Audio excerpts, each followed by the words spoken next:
يا مساء الفل والهنا على حبايب قلبي وعلى احلى متابعين في الدنيا. اهلا بيكم في قناتي مع اسماء فوده.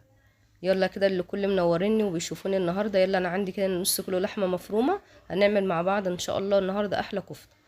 طبعا كده انتم ملاحظين ان اللحمه اللي عندي فيها برضو نسبه دهنه، انا كده مش هزود اي دهون من بره. انا ببشر بصلتين كبار وبعمل جنبها برضو شويه شيبس، بيبقى بصراحه اكله ما شاء الله اللهم بارك، اكله لذيذه جدا وكل الاطفال بتحبها، واكله خفيفه لو بالله هتبقى الكفته طبعا خفيفه جدا.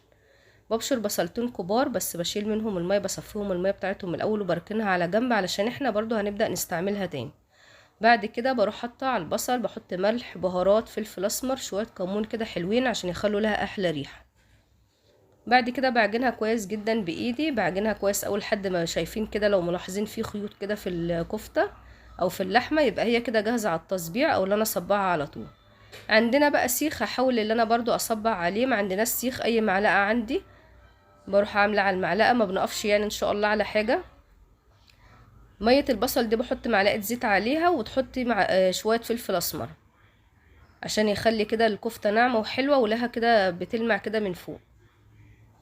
فانا ببلي ايدي بميه البصل، طبعا بحط معلقه زيت، حطيت حبه فلفل اسمر، ببلي ايدي واصبع، بتبقى لاقيها في ايدي طريه جدا وتبقى سهله معايا قوي. لازم برضو مهمه قوي انه حته اللي هي بحط معلقه زيت.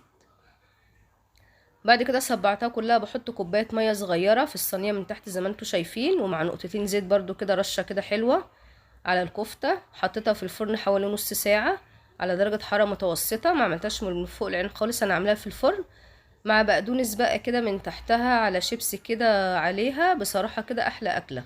يا رب يكون الفيديو عجبكم ونتقابل ان شاء الله في فيديو جديد واشوفكم على خير.